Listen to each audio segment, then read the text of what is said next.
नमस्कार सगळ्यांना, मी सरिता. माझ्या चॅनलमध्ये तुम्हा सगळ्यांचं स्वागत आहे. माझ्या चॅनलचं नाव आहे सरिताज व्लॉग. तर संध्याकाळ झाली, दिवेबत्ती केली आणि आता स्वयंपाकाची तयारी. 6:15 6:30 झाले होते. तर स्वयंपाकाची ही वेळ आहे. तर मुलांनी 5 वाजता नाश्ता केला होता मॅगीचा आणि मिस्टर बाहेर जेवायला गेले कीर्तनात. तर आता जास्त काही स्वयंपाक करायचा नव्हता, तर थोडाफार काहीतरी करायचं होतं म्हणून मी इथे सोले भात करत आहे. सोले भात म्हणजे तुरीच्या दाण्याचा भात. तर आता यावेळेस तुरीचे दाणे म्हणजे तुरीच्या शेंगा तर काही नसतात. तर त्या शेवटच्या होत्या, मुठभर निघाल्या, यांनी आणल्या. तुरी सोंगल्या आता. तर तेवढ्याच ह्याच्या मी दाणे काढले, तेवढ्याच तुरीच्या ह्याच्यातले, तुरीच्या शेंगाचे. तर ते वाटीभर निघाले. आता त्या वाटीभर दाण्याची समजा मुलं भाजी खात नाहीत, पातळ भाजी मुलं खातच नाहीत, मग थोडासा भातच करते म्हटलं. तर आता ती त्याचीच तयारी आहे. सगळी तयारी करून ठेवली आणि भात फोडणी देत आहे. तर तेल टाकलं, तेल गरम होताच बाकीचे मसाले पण टाकले. तेजपान, चक्रीफूल, लवंग, मिरे, नंतर कांदा, खोबरं, लसूण पेस्ट, टोमॅटो हे सगळं टाकून परतून घेतलं. शेंगदाणे टाकले आणि यात मसाले टाकले. हळद पावडर, धने पावडर, लाल मिरची पावडर आणि जे दाणे काढले होते तुरीचे ते पण टाकले. वाटीभर दाणे निघाले ते. या दाण्याचा भात ना खूप छान लागतो आणि खूप रुचकर लागतो. मला खूप आवडतो. तर मी दरवर्षीच 2-3 वेळा तरी हा भात करतेच. या शेंगा निघाल्या की 2-3 वेळा तरी हा भात करते. खायला खूप छान लागतो. तुम्हाला पण आवडत असेल, नाही खाल्ला अजून तर एकदा करून पहा आणि खाऊन पहा. आता यावर्षी तर नाही, पण पुढच्या वर्षी नक्की करून पहा. तर 1 वाटी तांदूळ घेतला मी स्वच्छ धुवून. आता तो तांदूळ पण यात टाकते. आधी सोले टाकले, ते परतून घेतले. आता यात गरम पाणी टाकायचं, चवीनुसार मीठ टाकायचं आणि याला 2 शिट्ट्या काढून घ्यायच्या. मध्यम आचेवर 2 शिट्ट्या काढायच्या. आता मी काय करते, हे गास्केट हे झालं आपलं, धुणं झालं, घासून झालं की फ्रीजमध्ये ठेवत असते. फ्रीझरमध्ये ठेवायचं. त्याने काय होते, ते गास्केट खराब होत नाही, खूप दिवस टिकतं.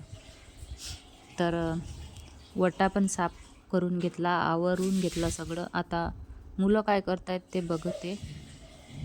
तर इथे मुलीचा रायटिंग चालू होतं. काय रायटिंग करत होती ती? स्पेलिंग रायटिंग करत होती, नंबर स्पेलिंग. तर थोडंसं तिच्या इकडे पण लक्ष द्यावं लागतं. तिचे बुक्स वगैरे चेक केले. तिची बॅग चेक करते मी, कुठलं होमवर्क वगैरे राहिलेलं आहे का, करायचं आहे का. तसं तर तिच्याकडे काही जास्त लक्ष द्यावं लागत नाही, ती स्वतःचं स्वतः करते. पण तरी तिच्याजवळ बसलेलं असलं की ती मग करून घेते. ती रायटिंग करत होती आणि मी बघत होती ती कशी करत आहे ती. आता आज थोडीशी निवांत होती, कारण मिस्टर घरी नव्हते, बाहेर गेलेले होते. आता हा पहा काय करून राहिला. काय करत आहे रे तू? काय करत आहे? अभ्यास झाला का तुझा? बाहेर खेळून राहिला. आता याचा अभ्यास झालेला आहे. हा बाहेर खेळून अभ्यास राहिला.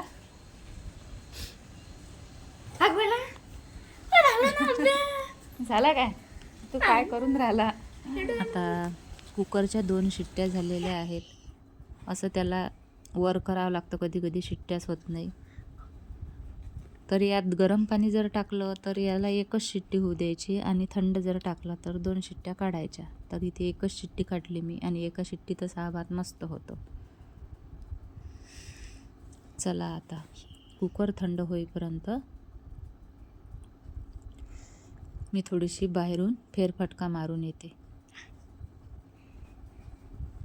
हा पहा, ही याची बंदूक आहे आणि या बंदूकसोबतच जास्त खेळत राहतो. तुला स्टोरी टेलिंग येते का?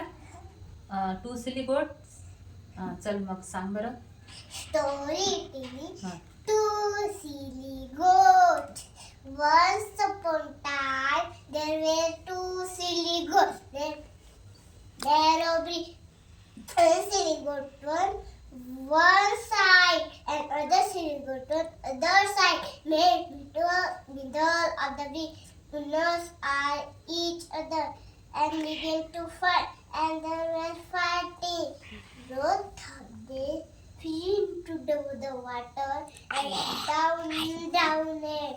Moral of the story: wishness is always punished. Okay, समजली का स्टोरी? इकडे कुकर थंडा झालेला आहे, त्याची वाफ निघाली. आता दाखवते तुम्हाला भात कसा झाला आहे. वरून कोथिंबीर टाकली बारीक चिरलेली. मस्तपैकी शिजलेला आहे भात, मस्तपैकी सुगंध येत आहे. जे खडे मसाले टाकले त्याचा वास येतो मस्तपैकी छान गरम गरम. आता मला एवढी भूक लागलेली होती, मुलांनी 5 वाजता नाश्ता केला होता, तर मुलांना जेवायला वेळ होता समजा, पण मला खूप भूक लागली होती. मग मी माझ्यासाठी मस्त पटपट वाढून घेतलं. एका ताटात बारीक चिरलेला कांदा, नंतर काकडी आणि तयार केलेला भात घेतला. सोबतच आंब्याचं लोणचं पण घेतलं. आता याच्यासोबत काही ना काही चटकमटक पाहिजेच, तर लोणच्याशिवाय पर्याय नाही. कधी कधी मी याच्यासोबत कढी करत असते, कैरीची आमसुलाची कढी करते, खूप छान लागते ती पण हे असं ऐन वेळेवर झालं की मग ते काही जमत नाही, मग लोणच्याने भागवायचं असतं. असो, छान झाला भात, सोबतच मस्त कैरीचं आंबट गोड लोणचं होतं. खूप भूक लागली होती आणि मग मी पटकन जेवण करून घेतलं. तर या मग जेवायला. व्हिडिओ कसा आवडला ते कमेंट करून सांगा आणि लाईक शेअर करा. व्हिडिओला सबस्क्राईब केलं नसेल, चॅनलला सबस्क्राईब केलं नसेल तर सबस्क्राईब करा.